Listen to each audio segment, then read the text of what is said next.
ऐसे सुखदेव भगवान जिनका जन्म हुआ वैसे ही ये जंगल की ओर चल पड़े। ये साधारण नहीं है।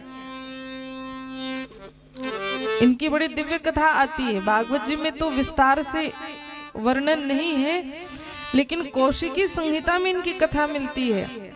ये साधारण सुख नहीं है।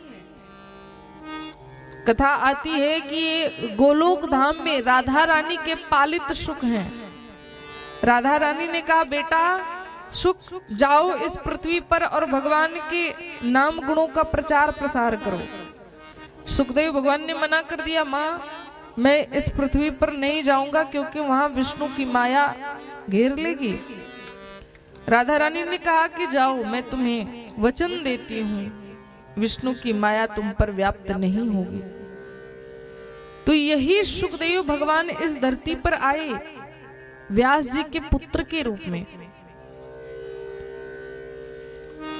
और जानते हो 12 वर्ष तक इन्होंने जन्म ही नहीं लिया, मां के गर्भ में रहे 12 वर्ष तक।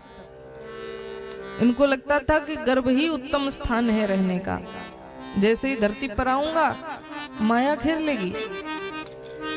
12 वर्ष बाद जन्म भी लिया तो तुरंत जंगल की ओर निकल पड़े और पुत्र मोह से कातर होकर के व्यास जी महाराज अपने पुत्र के पीछे पीछे जा रहे हैं।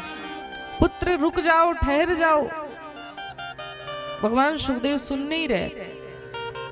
मानो सुखदेव के माध्यम से इन जंगल के वृक्षों ने भगवान व्यास जी को यह उत्तर दिया।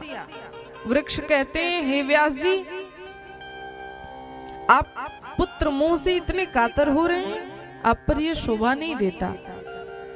अरे हमें देखिए, हम जंगल के वृक्ष, हम वृक्षों में न जाने कितने पत्ते, पुष्प और फल लगते हैं और झड़ जाते हैं, फिर भी हमें उनका कोई मोह या शोक नहीं होता।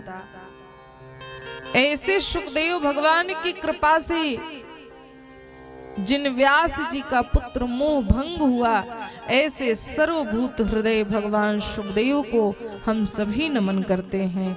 बोलिए सुखदेव भगवान की जय।